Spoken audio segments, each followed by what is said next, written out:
Hi, Michelle. Hey, Katie. So people who are really paying attention may have spotted that I'm not at home in my office. I am on the road, stuck between Bayfield, Ontario, for anybody who has ever been there. It's so beautiful and lovely, and Toronto, where I live. We're going to try it this way. So there might be some little, I'm at the lake. Everyone can see. That's Lake Ontario. It is technically a public space, so there might be people in the background. We're just going to play it by ear and see how it goes. Thanks for your flexibility, Michelle. Yeah, of course. No worries. All right, so we are now episode 16, Rebel Therapy Podcast. Amazing. I can't believe that.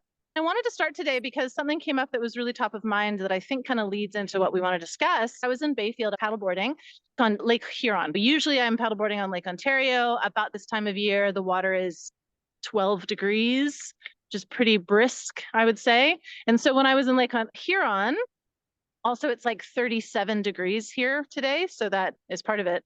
The water's like 17, 18. I was in and out. It felt like a bath. It was amazing. And I was talking to some people there, and they're like, "You weren't in the water, were you?" I'm like, "Yeah." They're like, "It's freezing. I don't understand how you could go in there." It made me think about perspective and how we don't always know how warm the water is until we get out of it. Does that make sense? Absolutely. It's so relative to you and your context. And also, if we think about your situation, it's like if you weren't used to Ontario, maybe you would find it cold. It's part of the context of your life and experiences. Yep. At this time of year, you're like, this is actually quite warm. The obvious parallel that you and I were discussing is to things like trauma or what your childhood was like. It's always interesting. The people who come into my office and sit down and say, "My childhood was perfect. Everything was really great. I don't remember it, but it was really great," are typically the people who, had some challenges. It's sort of a protective mechanism that we sometimes use to look back at something and go, "It wasn't that bad. It was okay." Right. And I think there was an analogy that you were using previously. It's that classic, frog in the pot, right? If you throw a frog into a boiling pot of water, it jumps right out. If Right you on. put it in like tepid water and you slowly increase the temperature until it's boiling, it dies. I mean, this is not a great analogy in terms of It's not a happy analogy, but it's pretty effective. it definitely yeah. Go ahead. it illustrates the point very clearly that you can get used to something that eventually is actually harming you without you even realizing it. That's right. Yeah. And I think about people who come to me talking about relationships, and this comes up a lot because the patterns that we co create with each other in relationships can start kind of slow, in your analogy, tepid. It's like maybe there are a few red flags, but nothing really outrageous. Fast forward a couple of years into the relationship, and the patterns are so rigid and restrictive. I don't think people recognize until they hit a wall or rock bottom. But it's interesting how adaptable human beings are, which I think is both a blessing and a curse. Absolutely. Because we can adapt so quickly, we're sometimes adapting to something that maybe we wouldn't consciously choose for ourselves or something that's actively harming us without realizing. It's either slowly happened or you've actually been conditioned in your childhood to be like, this is normal behavior. Like humans in relationship act like this. You just push through people's boundaries. You don't have to listen to no. We push through each other's boundaries that way, and that's natural. That's the water you've been living in, right? Why would you know any different? I think that's an interesting thing too, where things can sometimes feel natural. I find that's often common in romantic relationships where people are like, this is so familiar, it feels so comfortable or just so natural.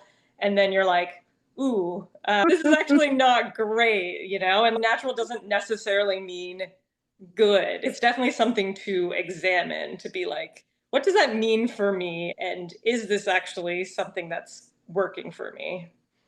The only change that I might make to what you just said is I try to take it out of the binary of good and bad and replace that idea with healthy, unhealthy. Because good and bad can get confusing. It's also perspective on things. And often the things that are so called bad actually still work.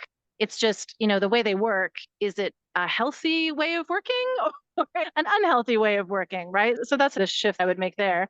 I remember this one conversation I had with a client. He was talking about his relationship and they were trying to change some dynamics and patterns. At one point, he was a bit frustrated and he looked at me and he's like, "Yeah, well, you say it's codependent. Aren't all relationships like that?" And I was like, well, a lot of them are, yeah, but it's not actually healthy. And he's like, oh, okay.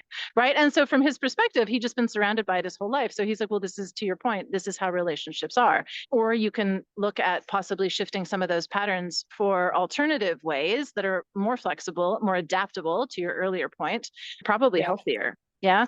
For And sure. And I I think, think go ahead. the kind of to your point in terms of let's not frame it in binaries, it's like between healthy and unhealthy, it's like, yes, there's a whole actually spectrum between that, right? Depending what it is, right? Like some Of things are a course. little more clearly maybe like, it's like smoking, sure, probably unhealthy, right? Like I'm not saying Pretty everything is healthy. I think it's a great example. Sometimes I'll use drinking as an example, right? If I go home and I drink a bottle of wine because I'm super stressed out, my intention to reduce my stress and be able to relax is actually quite healthy, but the strategy I've chosen is not healthy, right? So it's not about good, bad. It's just about, okay, yes, I'm achieving my overall goal, but how am I getting there? And the way I'm getting there is not the healthiest. Can we honor the intention, which was healthy, and find a way that's healthier? Yeah. For sure. And if you're thinking about that kind of codependency, right? It's like the Yeah, actual urge is like, I want to be close to another human being. Like, I want to that's feel right. like some intimacy and I want to feel like we're sharing things, compromising, and all of that good human relationship stuff, as opposed to blending into each other and becoming one unit. Absolutely. I often have people who come and they're trying desperately to fix things for everybody else, right? And I'll say, like, yes, you are exhibiting, the two of you, absolute codependency. Awesome. However, the intention is one of kindness and love and giving, right? Like trying to be giving. And all of those things are beautiful. And it comes back to something we talked about almost every single time. And paddleboarding makes me think of it even more. Balance. So much of it is balance, right? Mm.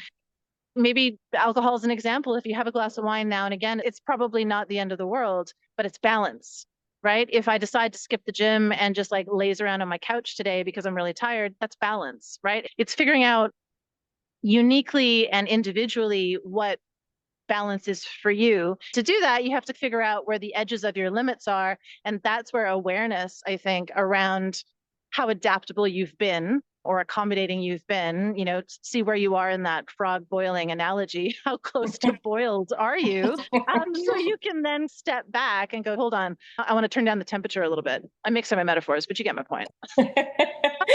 Yes, yes, I get what you're saying. You have to first become aware that you're in a pot of water. Like if you don't know you're in a pot that's slowly increasing temperature, it's like how do you even have control over your environment or whether you want to leave that environment, right? So it's like building some awareness and perspective that just because Yeah. something is something you've known or is something that's always been doesn't mean you can't question it or maybe should question it in certain circumstances. I think obviously that's a huge role of being in therapy is developing that awareness and that perspective. And to your point of saying, like, have clients that say, oh, yeah, like I've had a great childhood or whatever. And you're like, okay. And then they talk about a problem they're having, and you're like, is that familiar to you? When I was, 12, it's like, it's like, and I don't even mean like a really hard trauma per se, but just No. like, you know, some really like harsh criticism or like this like yeah, like kind of you're a piece of shit energy from a parent. And Yes. you're continuing that on. You're telling yourself that internally now. You don't even need the outside critic anymore because you've taken that voice in and said, oh, I'm bad when I do this, so I shouldn't do that. Having no awareness of that, how are you possibly ever going to change it? Yes, absolutely. It's possible that nobody was giving you that feedback, actually, but it would seem that children left to their own devices with no support tend to become mean coaches. Interestingly, and I'd love to see some research on this, but we don't seem to go toward compassion and love of self. As a child left on their own, we tend to be quite harsh, actually. And then it becomes kind of internalized. And then there's that talk track that you're speaking of. You wanted to say something. Yeah, well, I think if it's not modeled for you, that kind of Yeah. like speaking to yourself kindly, or it's not modeled in your family, I don't think it's really modeled in our society, right? It's Right. not something you're picking up in school or friends, media, whatever. It's like the osmosis of even the boiling pot of water that we're in as a society. That actually has an influence of you're not working hard enough, you're not good enough, you're not thin enough, you're not smart enough. We get those messages all the time in so many different ways. As a kid, unless you're modeled something contrary to that, like you are good enough just as yourself, you don't need to do anything to earn my love. You already have it, you're worthwhile. If someone's not actively giving you that message directly or communicating it in other ways, you're probably picking up from the atmosphere some pretty shitty messages. I did a workshop recently with my gym and it was awesome. I'm so grateful to the people who showed up. But one of the examples that we use, I was talking about this whole talk track thing as an illustration. I asked one of the participants to pretend to be like a 9-year-old. He sat down in front of the whole group. I modeled sort of poor parenting and we were talking about fear. He was a 9-year-old who was afraid of spiders or something. As an example, I said to him, what if I spoke to you like, come on, don't be such a baby. Stop your crying. Like, just suck it up. Spiders aren't scary. There's no reason to be afraid. Just get on with it. The faces of the people around me were appalled. It's interesting because regardless of your backgrounds, people know that it's wrong, right? I said to them, would any of you ever speak to a child this way? And they're like, of course not. Of course I wouldn't. And of course they wouldn't, right? Nobody's going to speak to a kid like that, hopefully. And yet one woman unbidden actually like put up her hand and said, yeah, but I speak like that to myself. And I'm like, yeah, we do. So it's this interesting disconnect, right? Because most of us, I don't think, would ever do that to a child. And yet we do tend to still speak that way to ourselves. And to your point, until there's some awareness of that, we can't change it. And that's true of any pattern, right?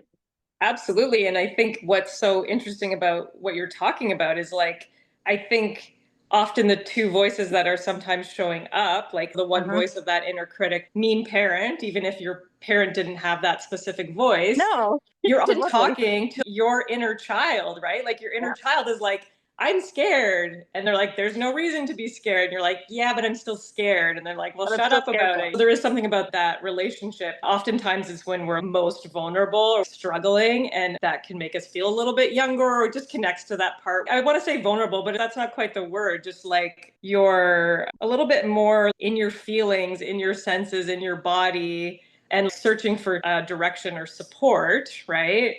And the only thing you've come up with, or maybe you've learned, is that kind of harsh voice. And that is what actually gets you through it, right? Does it work? But if you actually were to illustrate how you speak to yourself to somebody else, most people would be like, oh my gosh, that's really harsh. I would never say that to you. And you would never say that to me. But when it's internalized, you're just like, yep, that's normal. Suck it up.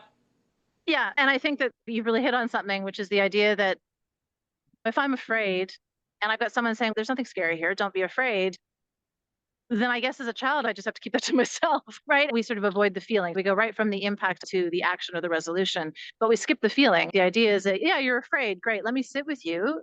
Ideally, right? You do this with yourself, your inner child or whatever. Let me sit with you until you calm down and then we'll do it together. It's not about not doing the thing. You still do the thing, but you feel the feelings first. That's the difference. If we have that kind of support, if we'd had it as children, we would do things differently, but we can do it now as adults for ourselves. Once you have that support in place, you can still do the hard things. You can still adapt. You can still adjust, but you're doing it in a way that's much healthier. Yeah, it's like you're allowing your feelings to be heard to yourself and to matter. Yes. I care about your fear, right? And I think that is something that we have talked about before, but the idea of accepting your feelings, people are like, I don't want to accept my feelings. And like, does that mean that I'm embracing them or I love them? And it's like, no, it literally means accepting the reality that that's how you feel. That's all it means. It's not agreement. It's just acceptance. You don't have to like it. You just have to be real that it's there, right? It's such a simple shift that's so hard. If no one's ever reflected that your reality matters, then you stop caring about it yourself. Yeah. And then you just push through and you're that frog being boiled alive without any awareness. I think it illustrates the extreme example and the harshness of what it can feel like. All right. Well, now I'm back on Lake Ontario. I don't know if I want to jump in the lake. I may decide to. We'll see. Skip rush hour. How it feels. Yeah, exactly. See if I feel cold, anyway. In comparison. All right. Thanks, Michelle. All right. Talk to you soon. Oh, like and subscribe. We should always say that at the beginning. We always forget. So yeah, like and subscribe. We really appreciate it. Thank you. Thank you. Bye. Bye.